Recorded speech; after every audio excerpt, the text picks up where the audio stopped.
नमस्ते, प्रणाम। मैं रेणु सुस्वागतम गीत में आप सबका स्वागत करती हूँ। मैं एक बेटी विवाह गीत सुनाने जा रही हूँ। आप लोगों को अच्छा लगे तो कमेंट करके ज़रूर बताइएगा। आइए सुनते हैं बेटी विवाह गीत। अरे अरे प्रेमिन चिरैया प्रेमिन मोरा नमवा, प्रेमिन मोरा नमवा। प्रेमिन के हिया कई घरवा उजड़बू के करा घरे बसबू।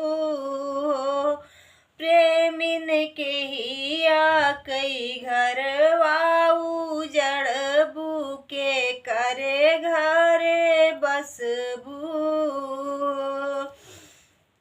अरे अरे प्रेमिन चिरैया प्रेमिन तोरा नमवा, प्रेमिन तोरा नमवा। प्रेमिन के हिया कई घरवा उजड़बू के करे घरे बसबू। प्रेमिन के हिया कई घरवा उजड़बू के करा घरे बसबू।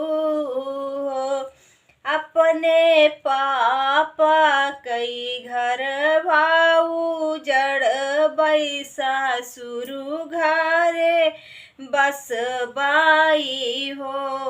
अपने पापा कई घरवा उजड़बै सासुरु घरे बसबाई हो। अरे अरे प्रेमिन चिरैया प्रेमिन मोरा नमवा, प्रेमिन तोरा नमवा। प्रेमिन के हिया कई घरवा उजड़बू के करा घरे बसबू। प्रेमिन के हिया कई घरवा उजड़बू के करा घरे बसबू। अपने मम्मी कई घरवा उजड़बै सासु घरे बसबाई हो।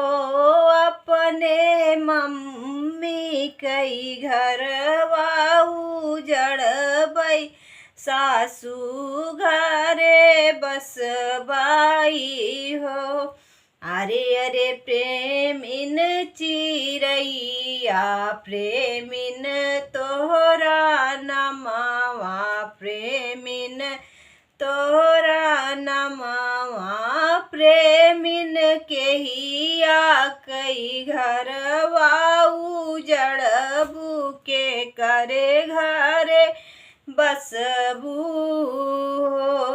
अपने भैया कई घरवा उजड़बै स्वामी घरे बसबाई हो।